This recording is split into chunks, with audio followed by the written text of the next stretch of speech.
स्वागत है आपका हमारे चैनल पर। आपके लिए एक नई कहानी के साथ फिर से हाजिर हूँ। आज की कहानी बहुत ही इंटरेस्टिंग होने वाली है, तो वीडियो को पूरा ज़रूर देखिएगा।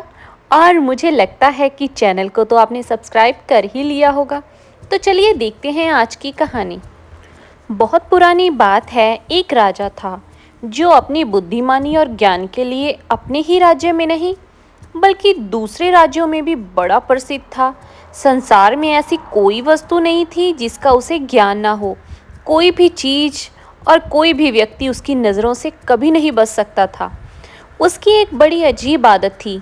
हर दोपहर को जब घर के सब लोग खाना खा चुके होते थे और खाने के मेज से सारी चीज़ें उठा ली जाती थी, जब उसे बिल्कुल साफ कर दिया जाता था और केवल राजा ही खाने के कमरे में अकेला बैठा होता था, तो उसका विश्वसनीय सेवक बर्तन में कुछ ढककर लाता और चुपचाप राजा के खाने की मेज पर रखकर चला जाता। उस सेवक के जाने के बाद राजा चुपचाप उस बर्तन को खोलता, उसमें से कुछ निकाल कर खाता और उस बर्तन को फिर उसी तरह से कसकर बंद कर देता जैसा उसका सेवक उसके पास छोड़कर जाता था।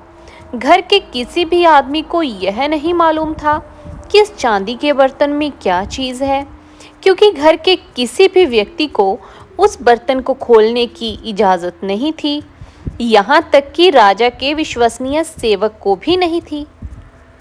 एक दिन राजा के उस सेवक के मन में यह जानने की तीव्र इच्छा हुई कि इस बर्तन में ऐसा क्या है जिसके बारे में राजा के घर के किसी भी व्यक्ति को मालूम नहीं है और ना ही उन्हें जानने की आज्ञा है।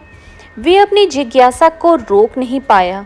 उसने यह सोच लिया कि आज वह ज़रूर यह जानकर रहेगा कि इस चांदी के बर्तन में ऐसा क्या है जिसको राजा सब लोगों के चले जाने के बाद ही मंगवाता है। उस दिन जब वह सेवक अपने राजा के लिए वह बर्तन ले जाने लगा, तो उसने महल के एक सुनसान कमरे के कोने में ले जाकर उस बर्तन को खोला। उसने देखा कि एक छोटा सा सांप उबालकर उस बर्तन में रखा था और साथ ही छुरी और कांटा और चम्मच।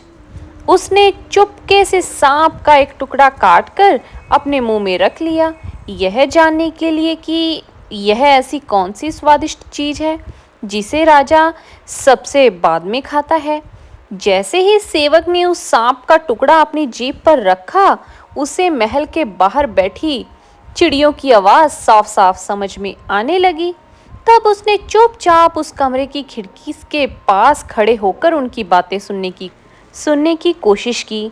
वे दोनों चिड़ियां अपने अपने अनुभवों के बारे में एक दूसरे को सुना रही थी, जो उन्हें कल खेतों, खलिहानों और बागों में हुए थे। सांप खाने के बाद राजा के सेवक को अब पशु पक्षियों की भाषा समझने की शक्ति जो मिल गई थी। फिर चुपचाप जाकर राजा के कमरे में उसने उस बर्तन को उसी मेज पर रख दिया।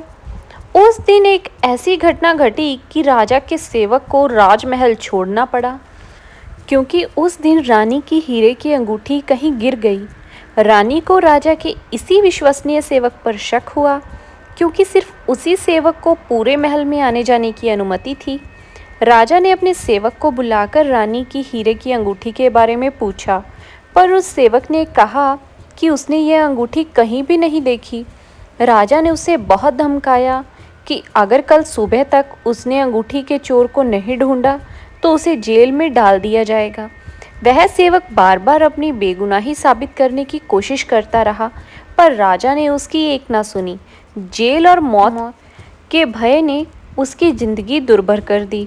उसे समझ नहीं आ रहा था कि ऐसी हालत में वह क्या करे, किससे मदद मांगे। ऐसा सोचते सोचते वह महल के बाहर बने हुए तालाब के किनारे जाकर बैठ गया और अपनी मौत का इंतज़ार करने लगा, क्योंकि उसे पूरा विश्वास था कि कल सुबह तक उससे इस अंगूठी का पता अगर नहीं चल सका तो राजा उसे मौत की सज़ा सुना देगा। ऐसा सोच ही रहा था कि तभी दो सफ़ेद रंग की बत्तख वहाँ पर आपस में तैरती हुई बातें कर रही थी। वे आपस में बातें करने लगी और वह सेवक ध्यानपूर्वक उन दोनों की बातें सुनने लगा। एक बत्तख दूसरी बत्तख को बताया कि मेरे पेट में कुछ चुभ रहा है। आज जब राजा और रानी सुबह सैर करने आए, तब रानी ने पानी से हाथ धोने के लिए इस तालाब में हाथ डाला तो उसकी अंगूठी पानी में गिर गई और मैंने उसे झट से निकल लिया। अब वही अंगूठी मेरे पेट में चुभ रही है। सेवक ने जैसे ही उस बत्तख की इस बात को सुना, वो फौरन तालाब में उतर गया और उस बत्तख को पानी से निकाल कर ले आया और दौड़ा दौड़ा रसोई में जाकर रसोइये से बोला, आज शाम के भोजन के लिए तुम इस बत्तख को काटो। रसोइये ने कहा कि ठीक है, तुम इसे यहाँ छोड़ जाओ, मैं बाद में काट दूंगा। पर बेचारे सेवक को शांति कहाँ थी। वह तो अपनी मौत के डर से परेशान था, तो उसने खुद ही उस बत्तख को काटने के लिए बड़ा सा चाकू उठाया और उसका जो था पेट उसने काट दिया और उस बत्तख के पेट से हीरे की बड़ी सी अंगूठी बाहर आकर गिर गई। सेवक खुशी खुशी उस अंगूठी को राजा के पास ले गया और अपनी बेगुनाही साबित की। राजा उससे बहुत खुश हुआ और उसने कहा कि वह कुछ भी मांगेगा तो राजा उसकी जो हर इच्छा पूरी करेंगे। तब राजा के उस सेवक ने विनती की कि महाराज, मैंने आपकी बहुत दिनों से बड़ी लगन और सच्चाई से सेवा की है, पर अब मैं कुछ दिनों के लिए छुट्टी पर जाना चाहता हूँ।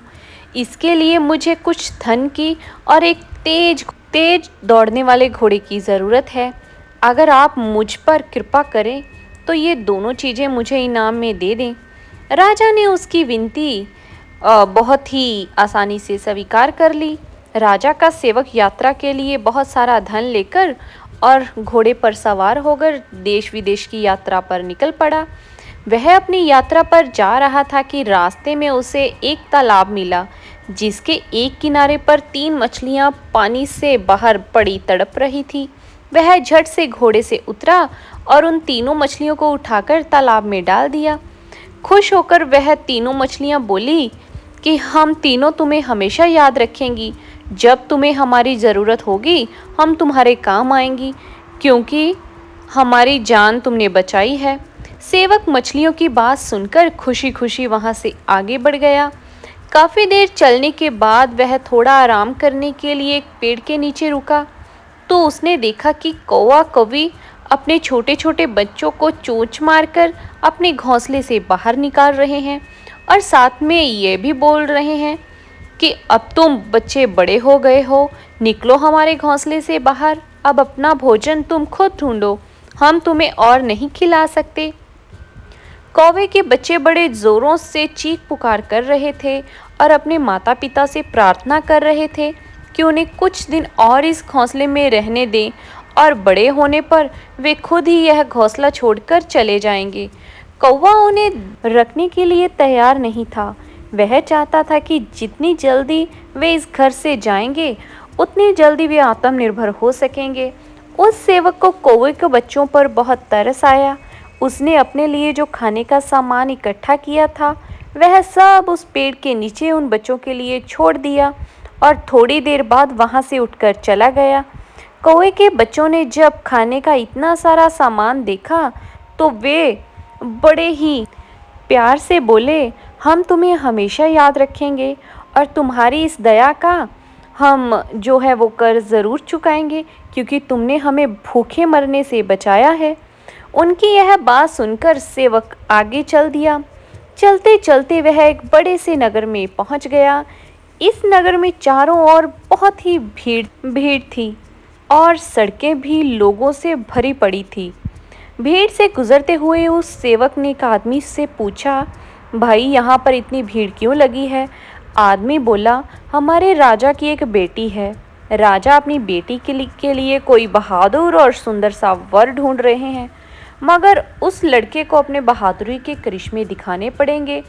कुछ नवयुवकों ने यह बहादुरी के करिश्मे जो दिखाने की कोशिश की थी, पर उन सबको अपनी जान से हाथ धोना पड़ा। सेवक वहां से राजमहल की ओर चल पड़ा। जब वे राजमहल के पास पहुंचा तो उसने राजकुमारी को अपने महल की खिड़की पर खड़ा हुआ देखा, तो वह उसे देखकर हैरान ही हो गया, क्योंकि राजकुमारी बहुत ही सुंदर थी और उस सुंदर राजकुमारी के आगे यह जान क्या चीज़ है। खतरा मोल लेने में क्या हर्ज है, यह वह सेवक मन ही मन सोचने लगा कि अगर मर गया तो सेवक की जिंदगी से है जो वो छुटकारा मिल जाएगा, और अगर जीवित बच गया तो एक सुंदर राजकुमारी का पति बनकर ऐश करूंगा। ऐसा सोचकर वह भी राज दरबार में पहुंच गया और राजकुमारी से शादी करने का प्रस्ताव उसने राजा के सामने रखा। राजा उसे अपने सिपाहियों के साथ एक समुद्र के किनारे ले गया और अपनी एक सोने की अंगूठी को उस समुद्र में फेंक दिया और बोला कि इसे खोजकर वापस मेरे पास लाओ। अगर तुम इस अंगूठी को बिना ढूंढे मेरे पास आ गए तो तुम्हें अपनी जान से हाथ धोना पड़ेगा। वह सेवक समुद्र में जो है वो कूद पड़ा। इतनी गहराई में उसके लिए डुबकी लगाना इतना आसान नहीं था। उसे उसी समय उन तीनों मछलियों की याद आई जिनकी जान उसने बचाई थी। उनको याद करते ही वे तीनों मछलियां अंगूठी लेकर उसके सामने हाजिर हो गई। सेवक ने उन तीनों मछलियों को हृदय से धन्यवाद दिया और अंगूठी लेकर कुछ ही देर में समुद्र से बाहर आ गया। राजा यह देखकर बहुत हैरान हुआ। सेवक ने राजा की बेटी से विवाह करने की मांग की तो उसने दूसरी शर्त उसके सामने रख दी। राजा के सैनिक उसे महल के बाहर वाले बगीचे में ले गए। वहां पर उन्होंने एक बोरी में बाजरा भरा हुआ था, तो सैनिकों ने वह सारा बाजरा उस मिट्टी में बिखेर दिया और राजा ने उस सेवक को आज्ञा दी कि अगले दिन सुबह तक सारा बाजरा इस बोरी में वापस से भरना है, नहीं तो तुम्हें अपनी जान से हाथ धोना पड़ेगा। मिट्टी में बाजरा बीनना कोई आसान काम नहीं था। पूरे दिन सेवक यह काम करता रहा, पर जब वह थक गया तो उसे उस कौवों के बच्चों की याद आई। जैसे ही चारों तरफ अंधेरा छाया वैसे ही उन कौवों के बच्चों ने आकर वो सारा बाजरा बीनकर उस बोरी में डाल दिया और सुबह तक वो बोरी बाजरे से पूरी तरह भर गई। वहाँ पर एक भी दाना ज़मीन पर नहीं मिला। दूसरी शर्त भी पूरी करने पर वह जो सेवक राजा के पास उसकी बेटी का हाथ मांगने गया, पर राजा अभी भी उससे अपनी बेटी की शादी करने के लिए तैयार नहीं था।